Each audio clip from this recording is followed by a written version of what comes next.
Queridos irmãos e irmãs, a paz do Senhor Jesus Cristo, eu sou o pastor Fábio Henrique, da Assembleia de Deus em Mossoró, no Rio Grande do Norte, e este é o programa EBD Jovem. Este programa destina-se ao estudo das lições bíblicas da classe de jovens da Escola Bíblica Dominical da Assembleia de Deus. Estamos estudando neste trimestre uma série de lições a respeito de dinheiro, sexo e poder. Na semana passada, na lição 6, começamos a estudar sobre o tema sexo e hoje, na lição 7, vamos dar continuidade com uma lição que tem como título Prostituição, a perversão da sexualidade. O texto do dia se encontra em 1 Coríntios, capítulo 6, versículo 12, que diz assim: Todas as coisas me são lícitas, mas nem todas as coisas convêm. Todas as coisas me são lícitas, mas eu não me deixarei dominar por nenhuma. E a síntese da nossa lição afirma o seguinte: o corpo do crente é templo do Espírito Santo. Precisamos honrar e respeitar esse templo. Muito bem, o programa EBD Jovem está apenas começando. Convidamos você a continuar conosco. Voltaremos já já.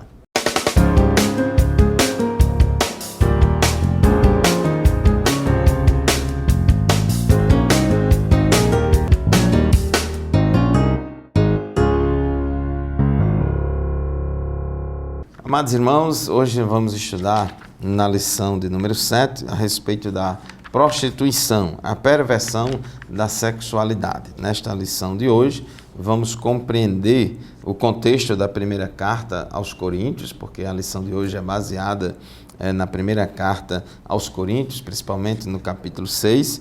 Vamos também, nesta lição, mostrar que a liberdade em Cristo não pode ser confundida com libertinagem.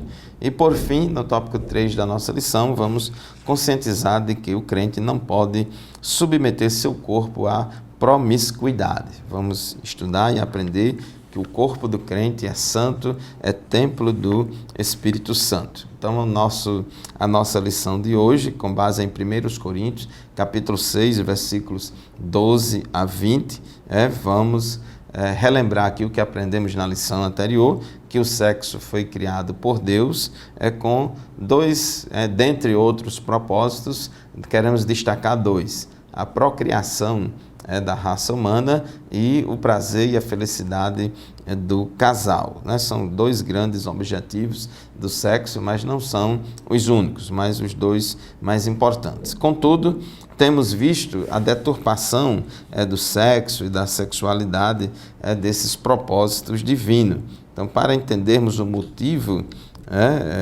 e a própria mensagem do apóstolo Paulo, aqui escrevendo aos Coríntios, é necessário a gente entender a cultura da cidade de Corinto, todo o contexto daquela região, daquele local onde se situava a igreja do Senhor Jesus Cristo, destinatária das epístolas de Paulo aos Coríntios. Então, no tópico 1 da nossa lição, o contexto da primeira carta aos Coríntios, o panorama da cidade de Corinto.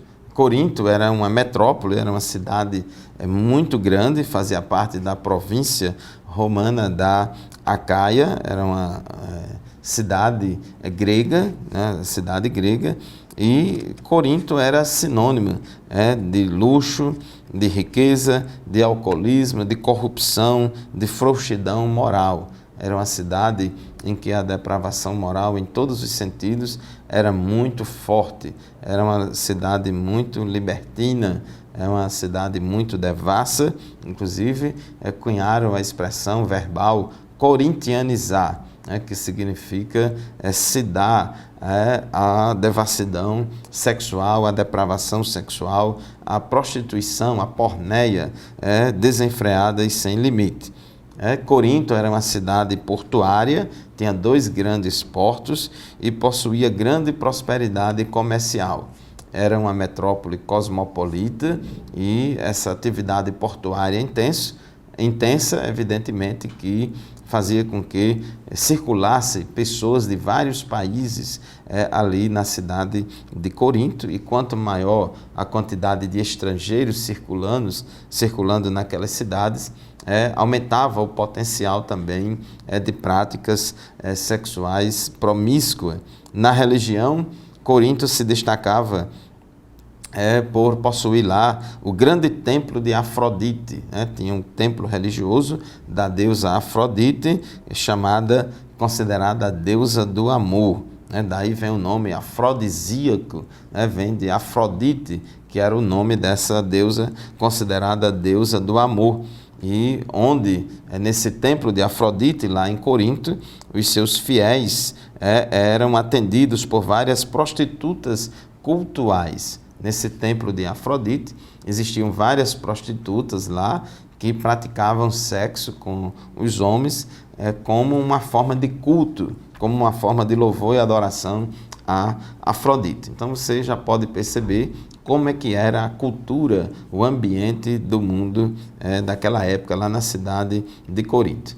No entanto, nesta cidade também tinha uma sinagoga, uma comunidade judaica, que morava lá em Corinto. Paulo evangelizou, fundou a igreja de Corinto. Ele passou 18 meses, 1 ano e meio, pregando na cidade de Corinto, discipulando os novos convertidos. Em Éfeso ele passou 3 anos, em Corinto passou a metade desse tempo, 1 ano e meio, e ali na igreja de Corinto era uma igreja formada tanto por judeus convertidos ao cristianismo, como também por gentios convertidos a Cristo. Então era uma igreja que tinha essa mistura de judeus e gentios, todos convertidos a Cristo, e esses gentios que antes de serem crentes tinha todos esses costumes mundanos em relação ao sexo, eles se converteram a Cristo, estavam agora na igreja e precisavam ser orientados com base na palavra de Deus, a uma ética sexual, um comportamento sexual sadio, não é? Então, lá na igreja, havia conflitos em relação aos costumes lá naquela cidade, porque você tinha judeus que tinha um padrão moral bem diferente dos gentios, então tinha alguns choques de costumes, alguns conflitos de costumes, conflitos religiosos, prostituição, viuvez, celibato, fornicação, entre outros problemas que estava acontecendo em Corinto. Também lá nessa cidade, na comunidade lá de Corinto, valorizava-se muito a sabedoria filosófica. Era uma cidade grega, de onde nasceu aí o berço da filosofia, e o conhecimento era considerado uma fonte de libertação humana. Os coríntios valorizavam muito o conhecimento, mas Paulo, escrevendo aos Coríntios, em 1 Coríntios 2, 4 a 5, ele disse que a minha mensagem e a minha pregação não consistiram em palavras persuasivas de sabedoria humana, mas consistiram em demonstração do poder do Espírito, para que a fé de vocês não se baseasse na sabedoria humana, mas no poder de Deus. Então, Paulo escreveu àquela comunidade cristã de Corinto 4 cartas, mas apenas 2 fazem parte do cânon sagrado bíblico do Novo Testamento. As epístolas de Paulo, em geral, eram escritas para tirar dúvidas e orientar pastoralmente as recentes comunidades cristãs entre os gentios. Então, Paulo, quando estava em Éfeso, ele ficou ciente de vários problemas que estavam acontecendo na igreja de Corinto, e aí ele sentiu a necessidade de escrever para orientar, tirar dúvidas a respeito de vários problemas, a respeito da fé cristã, dos usos e costumes, das práticas, da vivência cristã em comunidade. Como é que o crente deveria viver em comunidade? Era uma igreja muito problemática, tinha muitos conflitos, grupinhos, e era uma igreja em que tinha muitas pessoas praticando maus costumes do mundo. Elas se convertiam a Cristo, porém não abandonaram determinadas práticas mundanas, inclusive algumas na área sexual. Tinha vários pecados sexuais, e aí Paulo escreve para orientar aquela igreja a respeito deste tema. Muito bem, chegamos ao final do primeiro bloco do nosso programa. Vamos fazer mais um intervalo e já já a gente retorna para continuar o assunto da nossa lição. Fique conosco.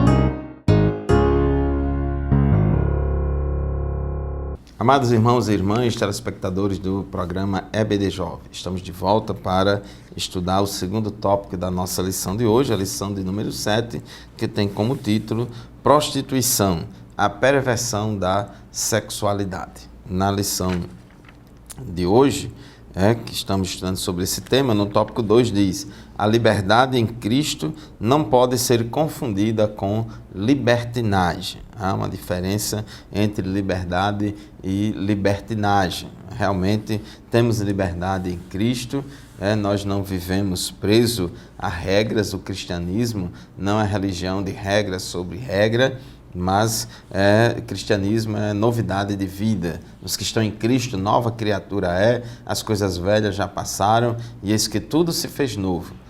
O crente regenerado, o cristão regenerado pelo Espírito Santo, ele não pratica as coisas do mundo, não é porque é proibido, mas porque a sua natureza não pede essas coisas. Ele deseja obedecer ao Senhor.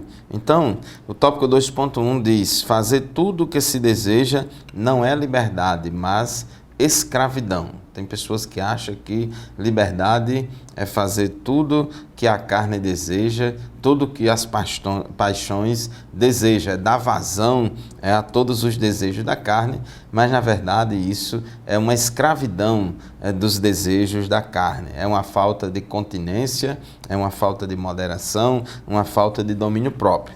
Paulo, escrevendo aos Coríntios, em 1 Coríntios capítulo 6, no versículo 12, ele diz assim, em relação a essa questão dos pecados sexuais, da prostituição, ele diz assim: todas as coisas me são lícitas, mas nem todas as coisas convêm.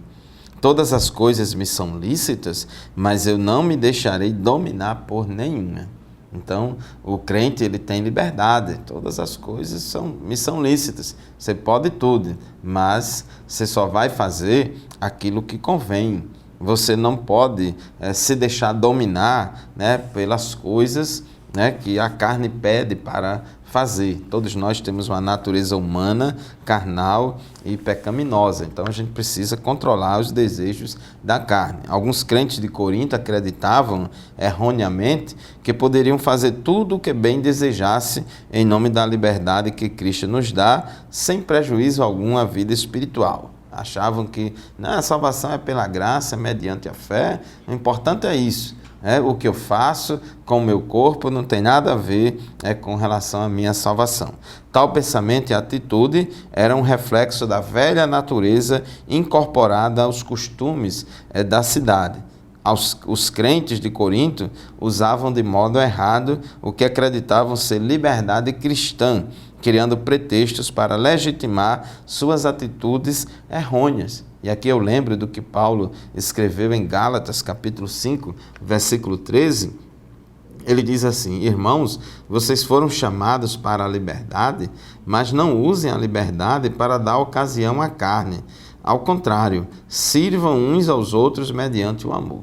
Então, fomos chamados, sim, à liberdade, mas nós não podemos usar da liberdade para dar ocasião à carne. Então, práticas pecaminosas como a fornicação passaram a ser consideradas comuns lá na igreja de Corinto. Inclusive, tinha um rapaz lá, solteiro, que estava tendo relações sexuais com a sua madrasta, com a mulher do seu pai.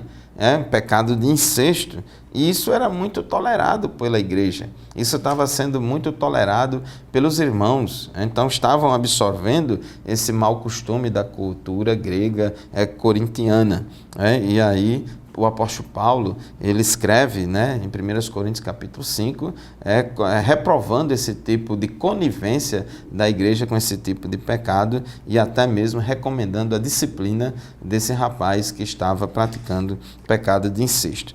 Outro mal a ser combatido na igreja em Corinto era o movimento religioso gnóstico, que apregoava que o que se faz com o corpo não o torna impuro, desde que se mantenha o espírito puro. Para eles, o que se faz com o corpo, que é matéria má, não tem efeito sobre a vida espiritual. Eles tinham uma falsa ideia da realidade das coisas, muito influenciada pela filosofia platônica, e aí fazia essa separação, essa dicotomia, o corpo é inerentemente mau, o espírito ou a alma é inerentemente boa, e o que, como o corpo já é mau mesmo, o que se faz com o corpo não afeta a vida espiritual. Mas, na verdade, a palavra de Deus diz que aquilo que nós fazemos com o corpo afeta sim a nossa vida espiritual. 1 Coríntios 6, 19 a 20, Paulo diz: ou não sabeis que o nosso corpo é o templo do Espírito Santo que habita em vós, proveniente de Deus, e que não sois de vós mesmos? Porque fostes comprados por bom preço. Glorificai, pois, a Deus no vosso corpo e no vosso espírito, os quais pertencem a Deus. Então, tanto a alma como o corpo, tanto o espírito como o corpo, pertencem a Deus. Nós somos de Deus. Então, livre é aquele que está em Cristo. E Jesus derramou seu sangue na cruz do Calvário, nos comprou por alto preço e nos comprou por inteiro. Corpo, alma e espírito, nós pertencemos a Deus, nós devemos andar na presença de Deus. Tópico 2.3, o oposto de estar em Cristo, porque lá em 2 Coríntios 5,17 diz: os que estão em Cristo, nova criatura é. As coisas velhas já passaram e eis que tudo se fez novo. Então, os que estão em Cristo. Agora, os que não estão em Cristo, o oposto de estar em Cristo é o estar em Adão, como diz aqui o nosso comentarista. Estar em Adão significa viver de acordo com a velha natureza. Alguns cristãos coríntios, em nome da liberdade equivocada do estar em Cristo, na realidade estavam em Adão. Estavam em Adão. Então, nós crentes estamos em Cristo, somos nova criaturas. Efésios capítulo 4, versículos 22 a 24, diz assim a palavra de Deus: quanto à antiga maneira de viver, vocês foram ensinados a despir-se do velho homem, que se corrompem por desejos enganosos, a serem renovados no modo de pensar e a revestir-se do novo homem, criado para ser semelhante a Deus em justiça e santidade provenientes da verdade. Então, aqueles que realmente nasceram de novo, foram regenerados, são novas criaturas em Cristo, eles agora vão viver de acordo com a sua nova natureza. Não estamos mais em Adão, não damos mais vazão à natureza caída e pecaminosa do velho homem, mas agora estamos em Cristo, e a vida que agora vivemos na carne, vivemos na fé do Filho de Deus, como diz o apóstolo Paulo. Então vivemos agora segundo a nossa nova natureza, de modo que os novos convertidos, os recém-convertidos, eles vêm do mundo com uma cultura promíscua de prostituição e tantos outros maus costumes, mas quando aceitam Jesus como Salvador, eles são transformados e aí eles são discipulados e ensinados a viverem de acordo com a nova natureza. Muito bem, chegamos ao final do segundo bloco do nosso programa, vamos fazer mais um intervalo e daqui a pouquinho a gente retorna para continuar o assunto da nossa lição. Fique conosco.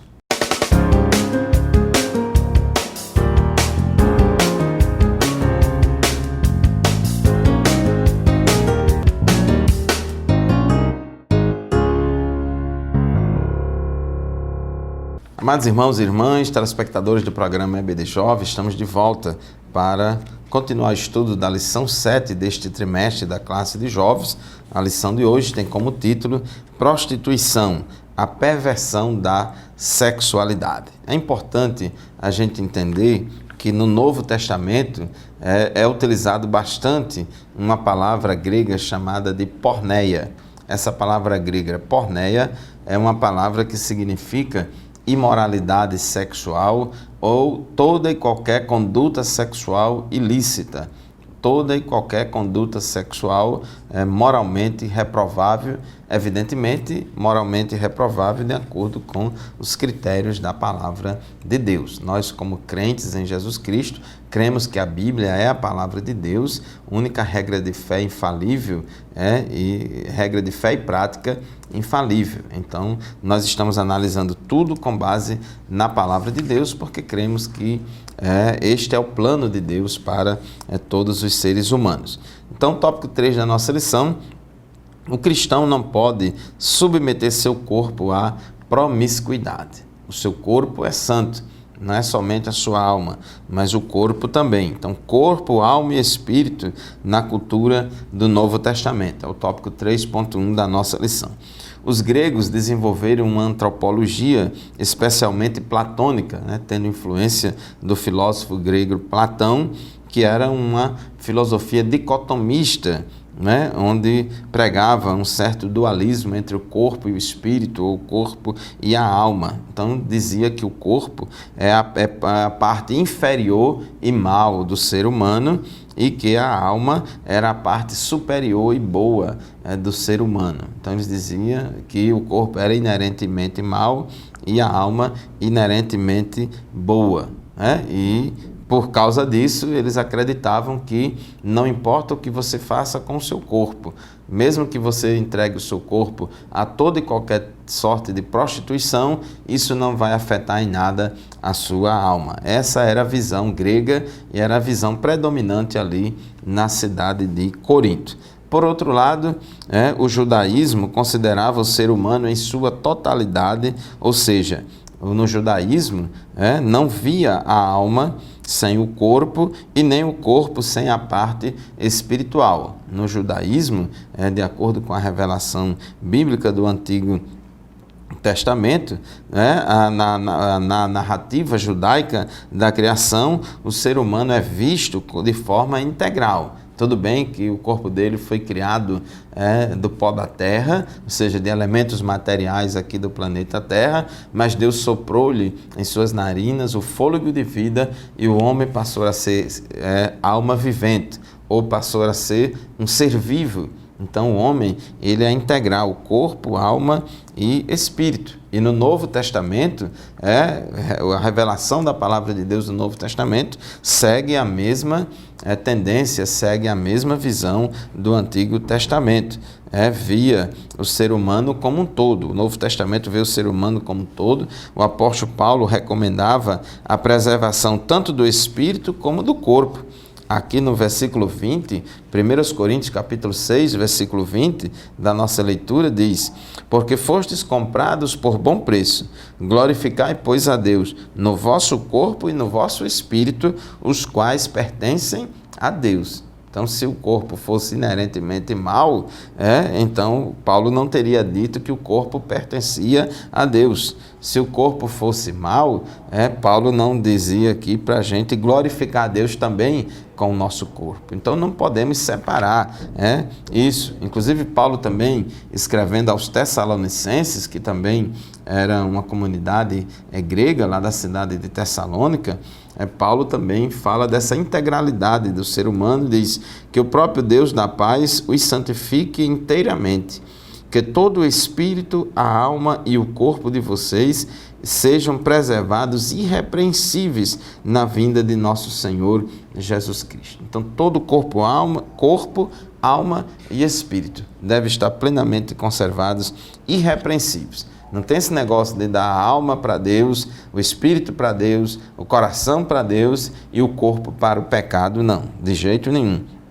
Então, inclusive, Paulo aqui diz que o nosso corpo é templo do Espírito Santo.